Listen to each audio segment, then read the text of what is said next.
Sungguh hati kami melimpah dengan rasa syukur kepada Tuhan. Kami sadar kami ada sampai hari ini karena anugerah Allah yang tak terbatas. Kami boleh berada di penghujung bulan ini, bulan yang ke-11. Itu merupakan anugerah yang luar biasa. Dan hari ini kami datang memuji dan menyembah kepadamu ya Bapa. Dan kiranya setiap pujian, syair pujian yang kami persembahkan berkenan kepadamu. Menyukakan hati Bapa di sorga. Saatnya kami rendahkan hati di hadapanmu. Membuka diri kami bagi kebenaran firman Allah. Berbicaralah kepada setiap kami. Pakai hambamu untuk berkata-kata seturut kehendak Allah. Di dalam nama Tuhan Yesus Kristus, kami berdoa, kami mengucap syukur. Haleluya. Amin. Silakan duduk. Salam sejahtera bagi kita sekalian Bapak Ibu yang dikasihi Tuhan Yesus Kristus. Oleh anugerah Tuhan kita sudah ada di minggu akhir bulan yang ke-11. Sepanjang bulan ini saudara dan saya diajar kebenaran firman Tuhan. Bagaimana kita menjadi murid Kristus yang sejati.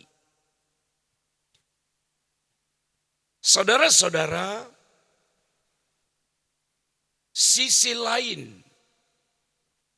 atau boleh dikatakan karakteristik yang lain dari murid Kristus yang sejati adalah loyal dan rela berkorban. Loyal dan rela berkorban. Ini adalah tanda lain.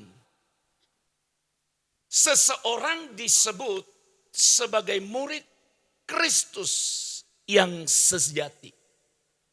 Murid Kristus yang sesungguhnya.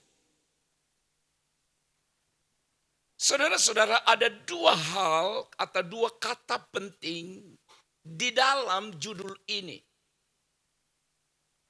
Yang pertama adalah loyal. Loyal itu saudara-saudara diartikan sebagai kesetiaan. Seseorang disebut loyal kalau dia setia. Itu loyal. Loyal itu juga berbicara ketundukan, kepatuhan. Dengan kata lain saudara-saudara, kalau disebut loyal, maka dia dalam dirinya ada kesetiaan. Ada pengabdian. Orang itu disebut loyal. Kalau loyal dikaitkan dengan pengiringan kita kepada Tuhan, maka saudara-saudara, kita mendengar atau juga memahami istilah lain yang sama. Loyal atau loyalitas. Artinya seseorang itu bersikap setia. Memiliki komitmen. Memiliki pengorbanan. Maka sesungguhnya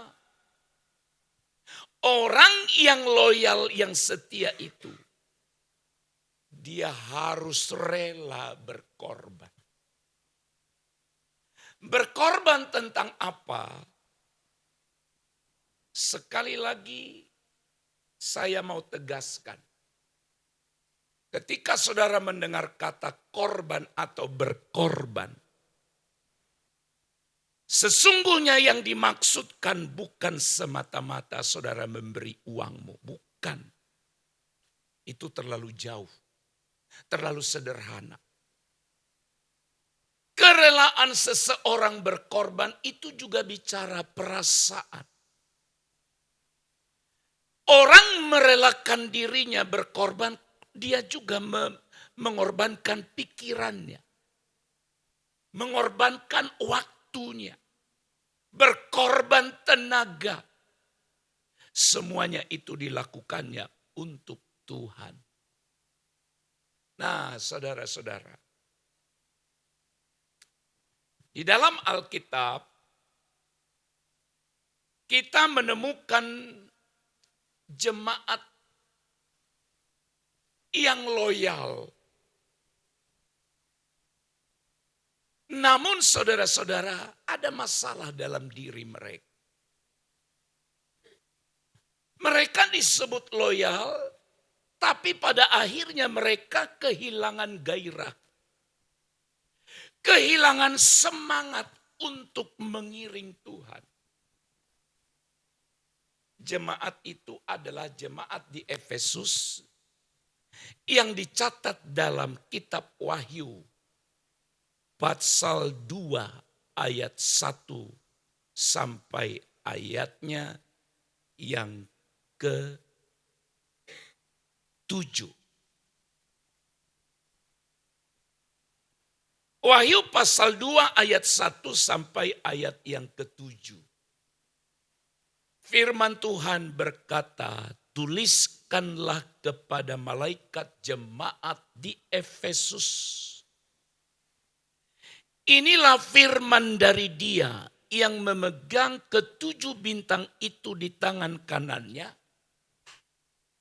Dan berjalan di antara ke-7 kaki pelita emas itu. Aku tahu segala pekerjaanmu. Baik jeripayahmu maupun ketabahanmu. Aku tahu bahwa engkau tidak dapat sabar terhadap orang-orang jahat. Bahwa engkau telah menguji mereka yang menyebut dirinya rasul. Tetapi yang sebenarnya tidak demikian. Bahwa engkau telah mendapati mereka pendusta. Ayat 3. Engkau tetap tabah. Sabar menderita karena namaku. Dan tidak mengenal lelah. Meskipun demikian, ayat 4.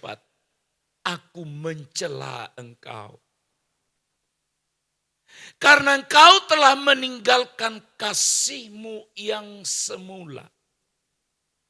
Sebab itu ingatlah betapa dalamnya engkau telah jatuh.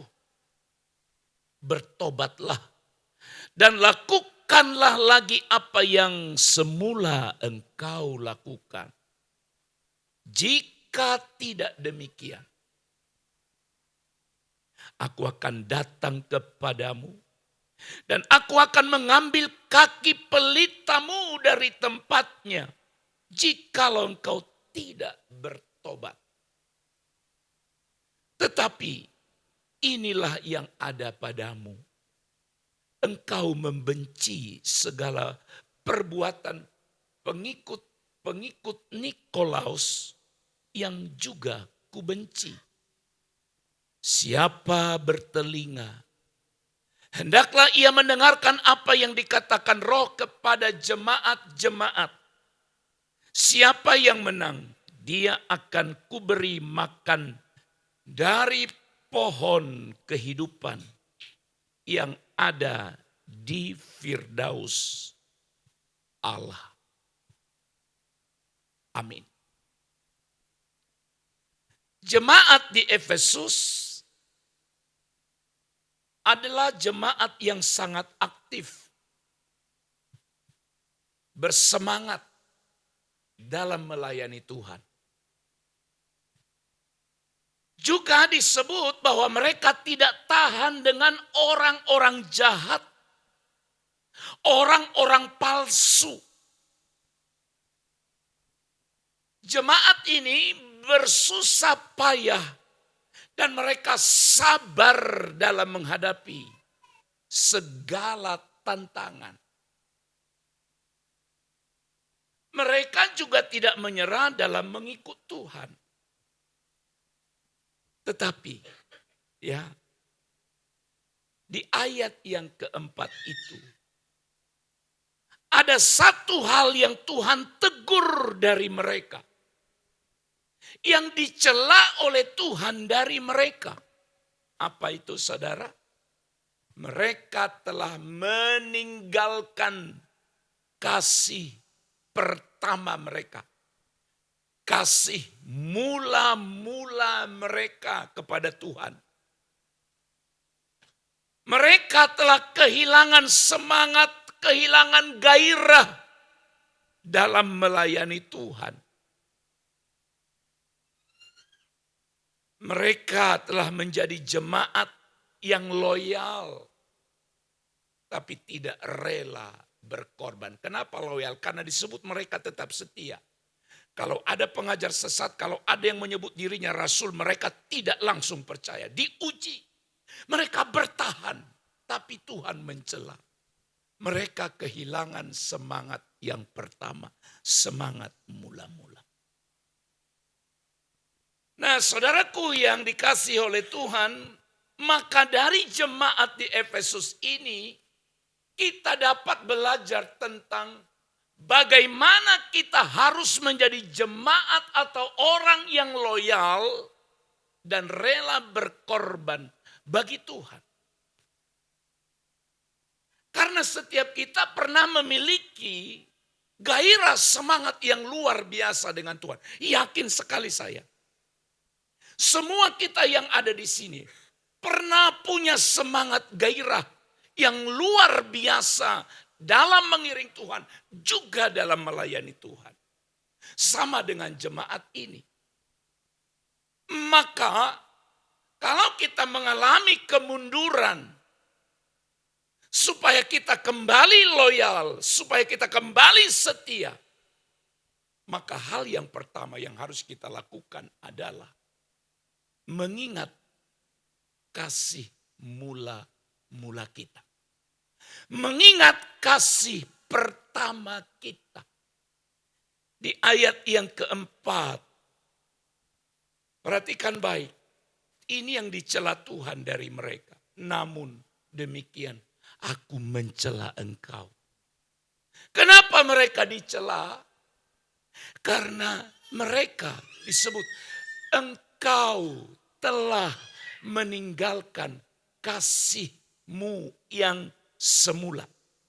Kasihmu yang pertama. Ini hampir sama dengan orang yang sedang dimabuk cinta. Baik orang tua yang hadir di sini pernah bercinta, pernah jatuh cinta dengan istri, dengan suaminya yang sekarang. Maka kalau saudara ingat kasihmu sekarang dengan dulu pertama kali berjumpa dengan dia, itu pasti beda. Kenapa saya harus katakan itu? Supaya saudara memahami ini yang dialami oleh jemaat ini. Bagaimana saudara dulu yang sudah menikah khususnya? Dan bagaimana adik-adik remaja pemuda yang mungkin sekarang ini sedang ada cintanya dengan seseorang? Maka hal yang mendasar dalam dirinya adalah kerinduan untuk selalu bersama dengan dia. Itu pasti. Kerinduan untuk selalu berada bersama dengan kekasih kita. Mendengar suaranya. Melihat benda atau barang yang dari dia ada di tangan kita. Wah.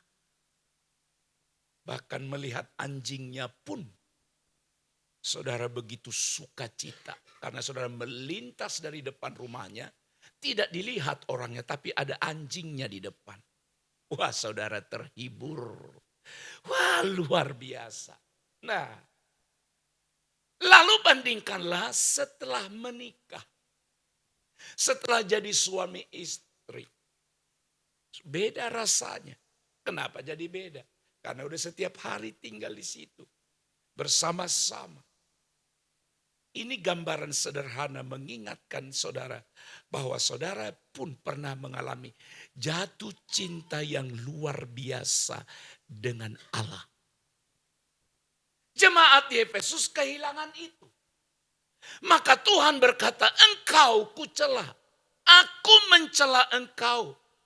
Oleh karena engkau telah meninggalkan kasihmu yang semula. Kasih yang semula atau kasih yang pertama adalah kasih yang hangat. Kasih yang tulus. Tidak ada kepura-puraan di sana. Kasih yang menyala-nyala berapi-api.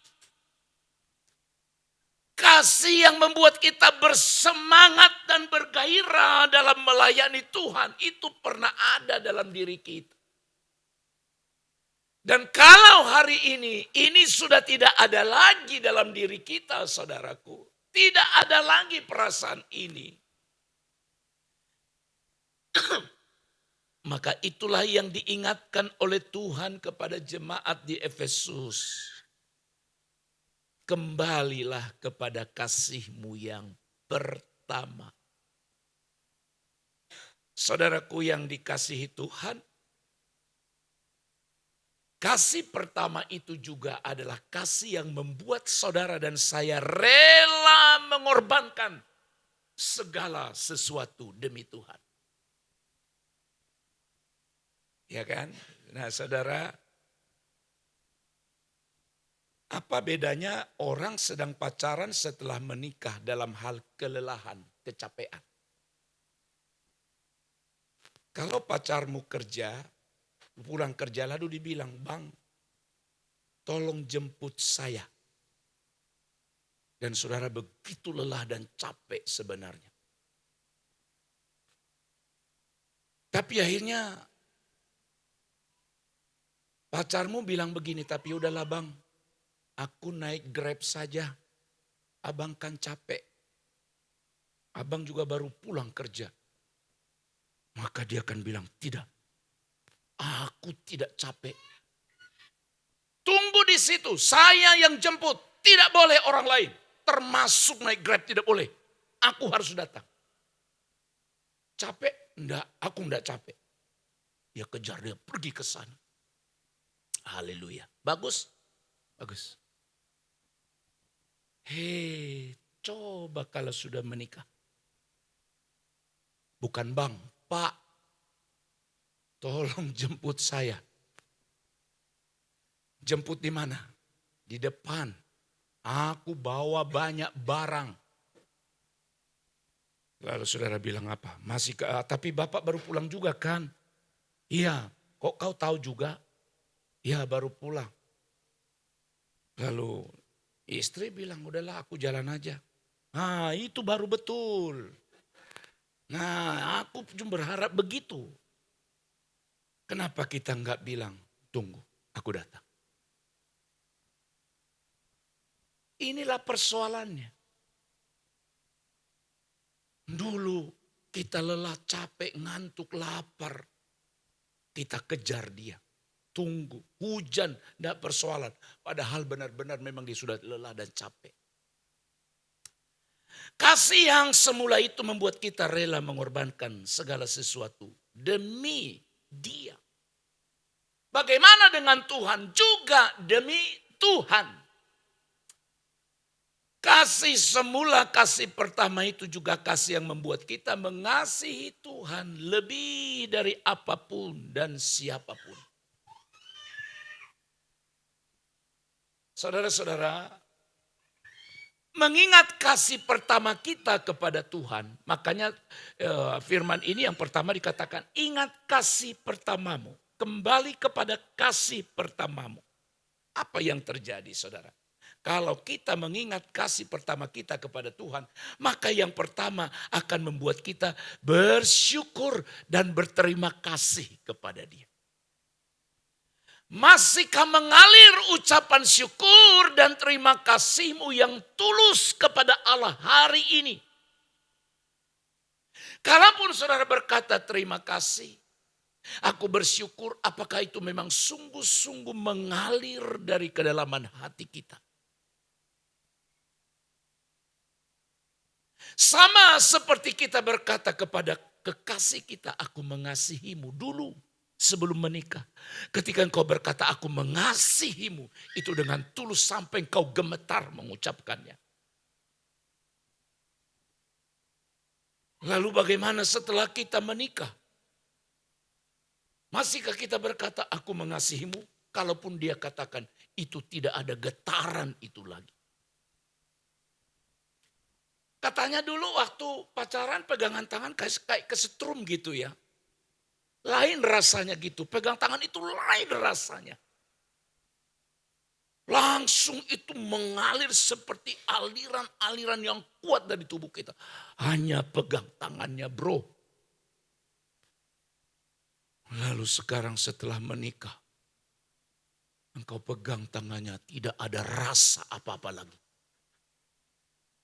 Oh, bagaimana dengan Tuhan? Ingat kasih pertama.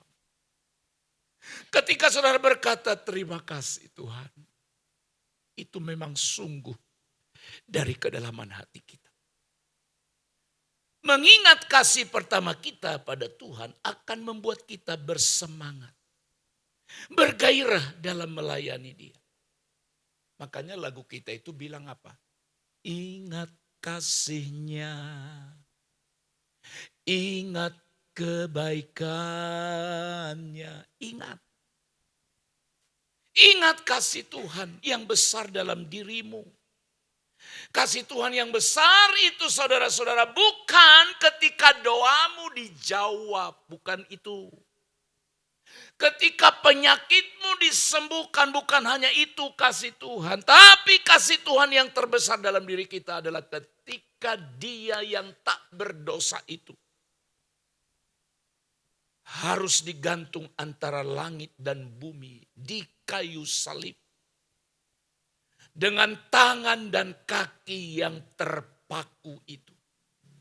Itu kasih yang luar biasa. Ketika kita mengingat kasih pertama kita kepada Tuhan. Ini yang membuat kita, mendorong kita untuk rela. Dan bersedia mengorbankan segala sesuatu bagi Dia. Maka saudaraku yang dikasih oleh Tuhan, jangan pernah kecewa dengan Allah. Sekali lagi jangan pernah pudar gairah semangatmu dengan Allah. Karena Dia sudah memberi segala yang terbaik bagi kita. Amin. Jadi bagaimana supaya kita kembali memiliki sikap loyalitas dan rela berkorban. Sebagaimana Allah tuntut itu dari jemaat di Tesalonika. Selain mengingat kasih yang pertama, yang kedua adalah mereka harus bertobat dari kesuaman mereka. Dari sikap acuh mereka. Dari sikap dingin mereka.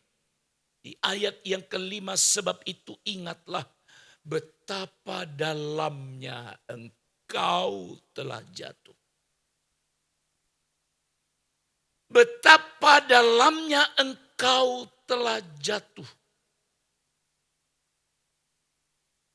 Kenapa disebut jatuh? Ternyata orang meninggalkan kasih semula itu dikatakan firman.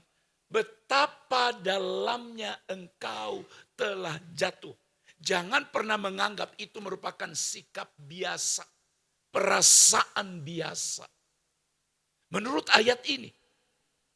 Jangan merasa itu hal biasa, lumrah. Tapi Tuhan menegur mereka.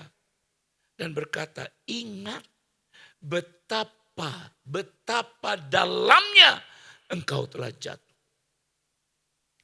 Lalu bagaimana selanjutnya? Bertobatlah. Dan lakukanlah lagi apa yang semula engkau lakukan. Lakukanlah lagi apa yang semula engkau lakukan.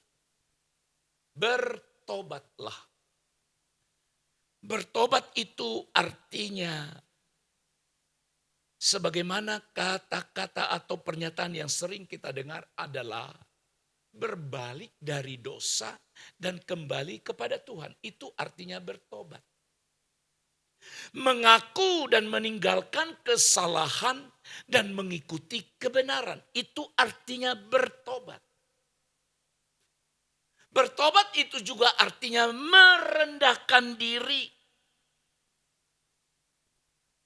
Merendahkan diri dan hidup kita meninggikan Tuhan. Mengangkat tinggi panji Allah. Bertobat itu juga mengubah konsep berpikir kita. Hati kita, tindakan kita supaya sinkron sesuai kebenaran firman Allah. Itu sebabnya setiap hari saudara dan saya harus belajar firman. Harus membacanya. Mengingatkan saudara dan saya. Supaya pikiran kita, hati kita, tindakan kita sesuai dengan firman Allah. Ketika saudara dan saya mencintai Taurat Allah, pikiran kita akan dibaharui, hati kita dibaharui, tindakan kita pun akan berubah. Bertobat dari sikap dingin, dari kesuaman kita kepada Tuhan akan membuat kita merasakan kasih dan pengampunan Tuhan. Kita akan merasakan bahwa Tuhan tidak pernah meninggalkan kita, tidak pernah melupakan kita.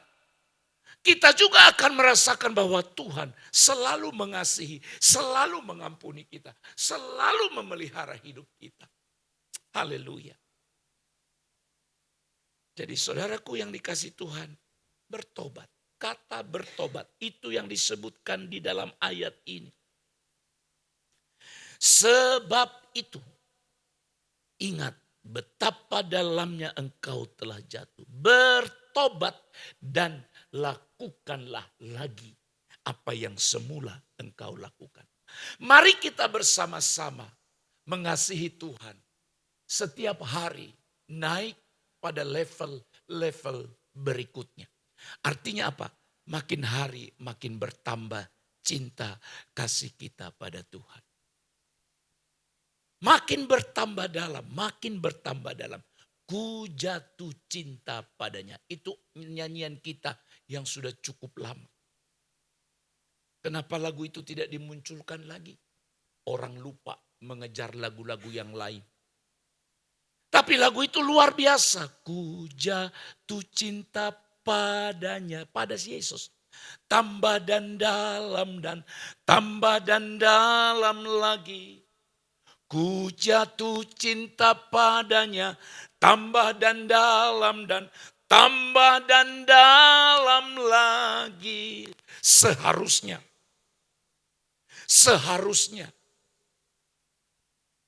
cinta kita pada Tuhan bukan pudar, tapi makin menyala, makin dalam sampai kita meninggalkan dunia ini. Itu yang seharusnya. Makanya saya heran ya, ada orang makin tua usianya, makin jauh dari Tuhan. Padahal makin tua itu sudah pasti makin dekat kepada apa? Kematian. Bukan nakut-nakuti. Jangan bilang yang muda pun ada meninggal. Iya benar.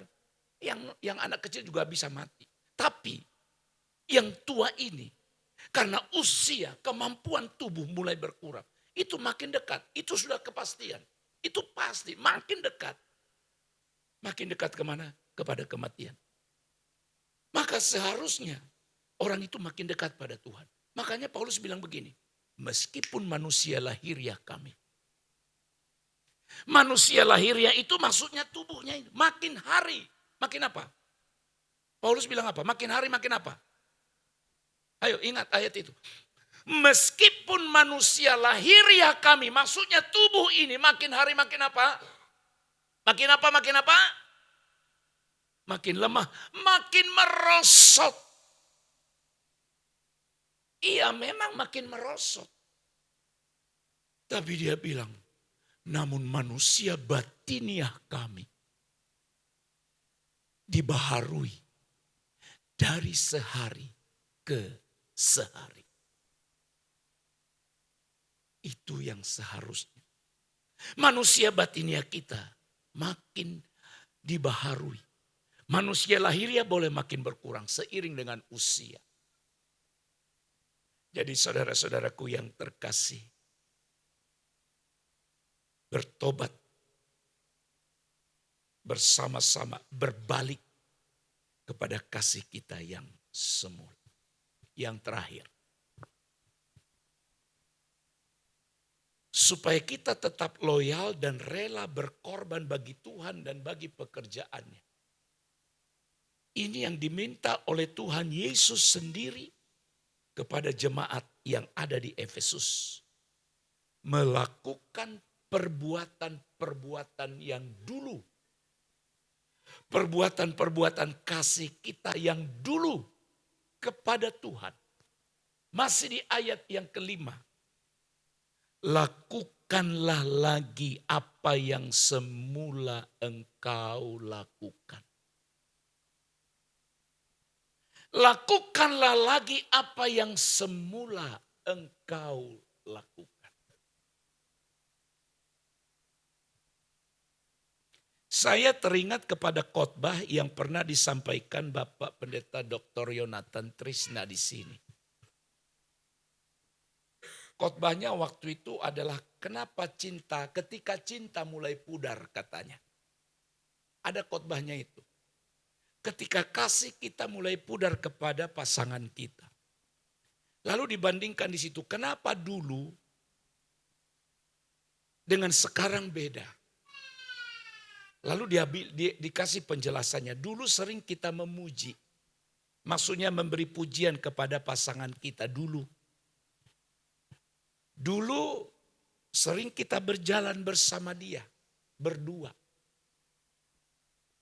Lalu kenapa seiring dengan waktu makin lama makin pudar. Lalu di khotbah itu, di penjelasannya itu disebut ini. Coba lakukan lagi ini. Maksudnya perbuatan-perbuatan yang dulu pernah kita lakukan di masa kita pacaran sama istri atau suami yang kita yang sudah sekarang. Apa yang dulu kita lakukan? Yang sekarang tidak dilakukan lagi. Ya, pergi berjalan bersama. Makan bersama dengan dia di satu tempat. Kenapa dulu waktu pacaran kau suka sekali makan berdua di pinggir sana, di jalan sana, atau di tempat sana. Sekarang kenapa enggak mau lakukan? Ya kan sekarang sudah ada anak-anak Pak. Wah, enggak apa-apa. Saya pernah udah bilang, tinggalkan anak-anak itu di rumah. Wih, kejam sekali orang tua model begini. Bukan. Tinggalkan mereka di rumah. Dan kita pergi berdua. Tapi ingat pulang. Ingat pulang. Iya. Dulu ada tempat-tempat romantis. Waktu kita pacaran suka ada di sana. Sekarang balik ke sana. Wah, dulu kami bercinta di kampungnya Pak. Kami barunya ke Medan ini. Oke. Itu hanya kiasan, tapi artinya kalau ada hal-hal yang baik kita lakukan dulu, itu yang membuat kita bergairah. Maka dengan Tuhan juga sama. Melakukan perbuatan-perbuatan pertama yang dulu ketika kita jatuh cinta dengan Tuhan. Ketika kita bergairah dengan Allah. Ketika kita melakukan perbuatan-perbuatan pertama itu. Maka yang pertama kita melakukan perbuatan yang mencerminkan kasih pertama kita pada Tuhan. Jadi ini perlu dibaharui Bapak Ibu. Mari kita baharui. Melakukan perbuatan-perbuatan yang menunjukkan kesetiaan dan pengorbanan kita pada Tuhan. Jangan hilang, jangan kurang, jangan pudar, jangan padam kasihmu kepada Tuhan. Sekali lagi kasih kita pada Tuhan. Lakukan perbuatan-perbuatan yang menghasilkan buah dan berkat bagi Tuhan dan sesama. Nah, kembali kepada contoh awal tadi ya, yang suami istri itu. Di khotbah itu pun disebut begitu. Waktu orang menikah pertama, maksudnya di minggu di bulan pertama. Coba ya ingat yang sudah menikah, di minggu pertama di bulan pertama menikah. Ini laki-laki dengar. Kalau istrimu nyuci, dia memang nyuci, dia nggak bilang apa-apa. Tapi kenapa kau bilang, Dek, aku yang jemur ya. Aku yang bilas ya. Nggak diminta. Lalu kita ganti. Lalu ketika udah istri nih, dia nyapu, dia ambilnya kain pel. Lalu kita lihat, Dek, kamu nyapu aja ya. Abang yang ngepel. Karena dia pikir kasihin kali dia udah nyapu ngepel. Nah, itu dua contoh ya. Aku yang bilas, aku yang peras, aku yang gantung, aku yang jemur ya. Dari apa? Dari kamar mandi atau dari mana dia angkatnya sampai ke jemuran. Karena dia pikir capek sekali kau sendiri, Dek. Diangkatnya jemurannya. Padahal nggak diminta. Sekarang masih antar nggak? Lihat istrimu nyapu atau ya nyapu lalu udah disediakan di situ kain pel. Kamu bilang apa? Abang yang, kalau panggil abang ya. Abang yang ngepel ya. Atau kau biarin. Terus kalau dia lagi nyuci. Harus diangkat ini ke jemuran. Kau lihat sendiri memang banyak. Lalu dia bilang, Bang tolong angkat. Apa kau bilang? Masa itu saja harus diangkat. Tapi dulu nggak diminta. Nggak diminta, angkat, tapi kau angkat sendiri. Nah, itu contoh-contoh sederhana. Kenapa dulu kita lakukan itu? Sehingga membuat kita makin cinta sama dia. Sekarang kenapa nggak lakukan? Pasti ada di antara Bapak Ibu yang bilang, emang Pak Pendeta lakukan? Emang Bapak perbuat? Itu ada istri di situ tanya, apa ku biarin dia sendiri di situ? Oh enggak. Saya kerjakan apapun. Iya, benar saya kerjakan.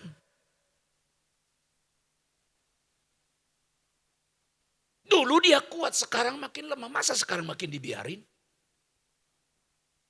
Oke, saya bantu. Apa yang bisa ku bantu?